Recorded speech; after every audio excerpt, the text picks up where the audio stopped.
Bonsoir à toutes et à tous, je suis ravie de vous retrouver pour ce soir pour un nouveau vlog d'écriture. Alors cette semaine, donc pour la semaine du 25 septembre 2023, j'avais envie de vous parler du fait de mener, on va dire, différentes batailles de front. Tout simplement parce que en ce moment je suis en cours de travail et de processus éditorial pour une trilogie de dystopie écologique qui s'appelle Le Fils de Prométhée. C'est mon tout premier manuscrit que j'ai terminé, qui va donc paraître en 3 tomes aux éditions Hello. Le premier tome va paraître là, cet automne, en 2023.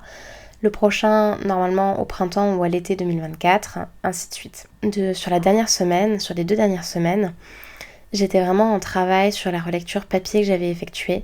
Donc déjà, il m'a fallu terminer cette relecture papier. C'est quand même 300 pages de relecture où je traque vraiment les coquilles, j'améliore la syntaxe, j'améliore également la sonorité, je m'amuse à relire à voix haute, enfin je m'amuse, c'est une façon de parler. Et ensuite, toutes ces corrections que j'apporte, et il y en avait vraiment beaucoup, il m'a fallu les intégrer à l'ordinateur, donc c'était un travail colossal. C'est déjà la 6e approche corrective que j'ai effectuée sur ce manuscrit, chose que du coup j'ai fait de concert avec ma maison d'édition, qui m'a suggéré des corrections. Mais bien sûr, soit que j'ai pas forcément envie qu'on touche à ma plume, soit que moi-même je trouvais de nouvelles imperfections, forcément, moi de mon côté j'avais également beaucoup de travail à faire. Et d'ailleurs, les premières relectures que j'ai faites depuis le processus éditorial pour ce tome 1, en réalité, j'étais pas forcément très intelligente dans ma manière d'aborder les choses. Sur les premières relectures, j'étais un peu perdue, ça faisait bizarre d'avoir un nouvel œil qui relisait mon texte, qui le passait au crible, j'étais un peu fébrile et donc du coup je pense que j'étais trop impatiente.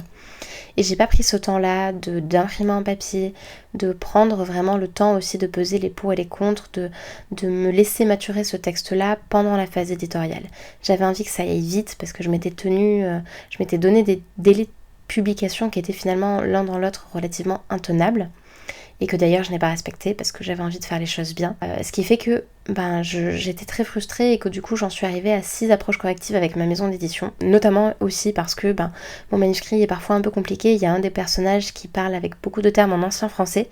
Et donc au niveau des correcteurs internes d'orthographe, j'ai fait bugger beaucoup de choses. J'ai aussi eu des problèmes tout bêtes mais de compatibilité de fichiers Word entre le mien, enfin ma version de Word et celui de la maison d'édition. Bref, tout ça pour dire qu'il y a eu quelques mésaventures et que ça a pris beaucoup de temps. Donc là, les 2 dernières semaines, j'étais dans cette phase de relecture papier et ensuite d'intégration de ces corrections dans mon fichier Word que j'ai finalement retransmis à la maison d'édition. Donc là, à l'heure actuelle, normalement, il y a quelques dernières retouches au niveau de la mise en forme qui ne me convenaient pas, notamment pour du confort pour les lecteurs que j'ai rajouté. Donc j'ai rajouté des astérix par exemple, des petites étoiles là, pour marquer certaines respirations dans le corps du texte parce que j'ai des chapitres qui sont assez conséquents. Bref, des petites choses comme ça mais qui nécessitaient de refaire un découpage assez méticuleux du texte et plus bien évidemment d'autres reformulations parce que on n'est jamais satisfait de ce qu'on fait. Donc ça c'est fait d'un côté. D'autre part, j'ai enfin validé ma couverture et par contre j'ai retravaillé mon approche pour la 4e de couverture. Donc là encore, en fait, c'est assez compliqué de faire une 4e de couverture, même quand on est accompagné par la maison d'édition, parce que de facto, il y a vraiment plein d'approches possibles.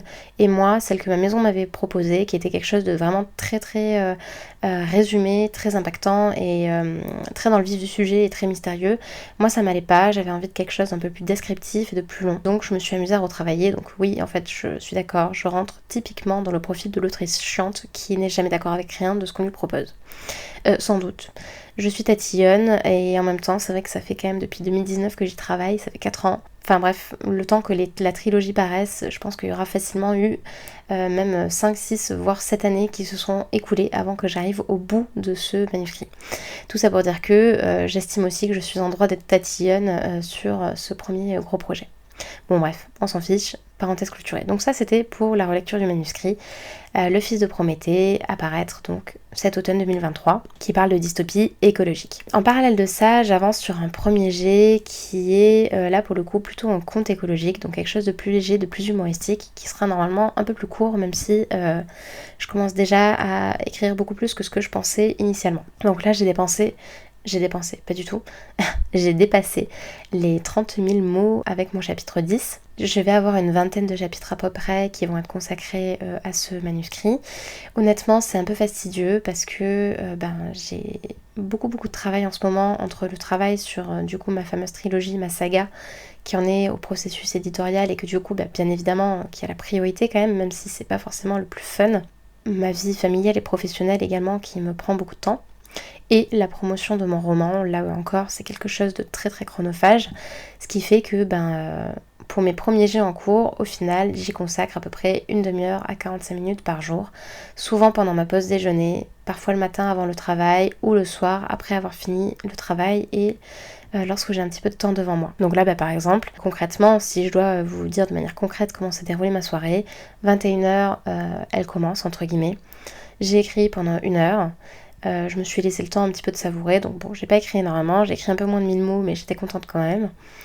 Là, je vous fais ce petit vlog qui, bien sûr, est à destination du partage, mais j'ai aussi fait de la création de contenu pour mes réseaux sociaux auparavant.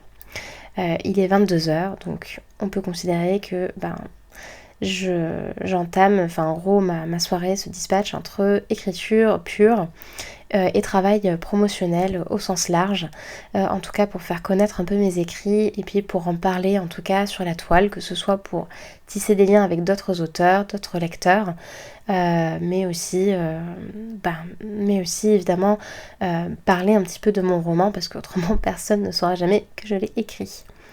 Voilà. Et enfin, dernière partie de ma soirée, ça c'est juste avant de me coucher. En principe, je lis pareil, à peu près 1 heure par jour, un peu plus quand je prends les transports en commun. Voilà, ça c'était pour le petit vlog d'écriture. Donc du coup, semaine du 25 septembre, grosso modo, si je devais la résumer, ça ressemblerait à ça. La finalisation et la presque clôture de mon bon à tirer pour le tome 1 du Fils de Prométhée et une avancée tout doucement, mais tout doucettement, mais malgré tout, pour mon premier jet en cours, mon principal premier jet. Voilà. Dites-moi si ce genre de contenu vous plaît et si vous voudriez davantage de détails lorsque je vous fais des vlogs d'écriture. À bientôt!